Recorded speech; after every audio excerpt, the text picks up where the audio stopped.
বিকাশ দেববর্মা এখন স্টুডেন্টকে দেখে বলছে যে তোমাদের জমি বিক্রি করে ওই টাকাটা রিফান্ড করো। এনআইটি যে স্টুডেন্ট তাদের অ্যাকাউন্টে নাকি আপনার অতিরিক্ত টাকা ঢুকে গেছে। TISF Bodol Rock Scholarship ni maya hini khorangti salaimani thayo thangai shogoika MLA Ronjit Deborma strai shawik narika NIT college ni ringsrangnai rokni account scholarship man thaino karise haplaimang no tongshuo hini kok kasajak te prasha hamkrai tangbedikni Montri Bikas Deborma a ringsrangnai rokno rang kifili ridi hini mania hinke ba thai phalifano rang sudi hini koijak tabuk sataiklayo mania rogle khoksa se mania ko borokhe bahike burung scholarship mani tongmani klaikha tiprasa hamkrai tangbedigo samongkhlai tongnai rok mokol mukumida tongbai mani klaikha yake ba bisingo rang baglai da chalai tongmani klaikha shawi manlia obonoti MLA Ronjit Deborma belekeno wana jak haini bage hastini Montri okra Dr. Manik Sahabai koklam salenani hini kokthomni biskango ngai shawi knarika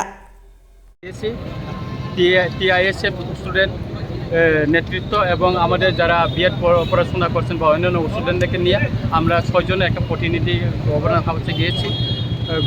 মাননীয় governor আজকে সকালে 10:30 পর্যন্ত আমাদেরকে অপেক্ষা করছিলেন। উনি বাইরে চলে গেছেন। 28 তারিখে উনি ত্রিপুরায় আসবেন এবং আমাদেরকে সঙ্গে আবার দেখা করবেন।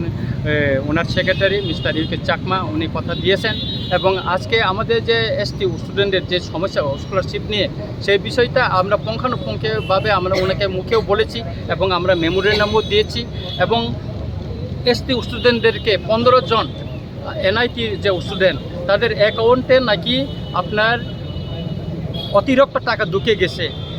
1 মাসের পরে তাদেরকে বলা হলো যে তোমাদের টাকাটা রিফান্ড দাও।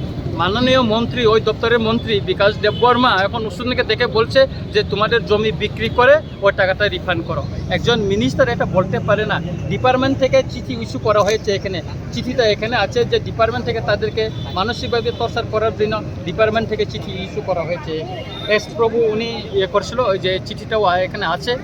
সুতরাং আমরা একটু পরে আবার মাননীয় চিফ মিনিস্টারের সঙ্গে আমরা দেখা করতে যাচ্ছি, কথা হয়েছে। উনি আসতেছেন অফিসে আসার পর ওনার সঙ্গে আমরা কথা বলবো, ওষুধের নেতৃত্ববৃন্দকে নিয়ে ওষুধকে নিয়ে আমরা কথা বলবো। তাই মনে করি যে এই সমস্যাটা আমরা খুব দ্রুত আমরা মাননীয় মুখ্যমন্ত্রীর হস্তক্ষেপে আমরা দ্রুত পেয়ে যাব এবং আজকে এই যে আন্দোলন চলছে আমি ছাত্র ভাই বোনদেরকে অনুরোধ করব এই আন্দোলনটা আপাতত এখানে এই পর্যন্ত স্টপ করুক। আর যেহেতু মাননীয় মুখ্যমন্ত্রী মহোদয় আমাদের সঙ্গে দেখা করবেন এবং ওনাদের সঙ্গে সরাসরি কথা আমরা বলতে পারবো ওনার সঙ্গে এবং মাননীয় গভর্নর হাউস থেকেও আমাদেরকে অ্যাসুরেন্স দেওয়া হয়েছে যে এই বিষয়টা ওনারা সিরিয়াসলি দেখবেন। তাই সুতরাং এই বিষয়টা থাকাটা প্রয়োজন বলে আমি মনে করি। Thank you.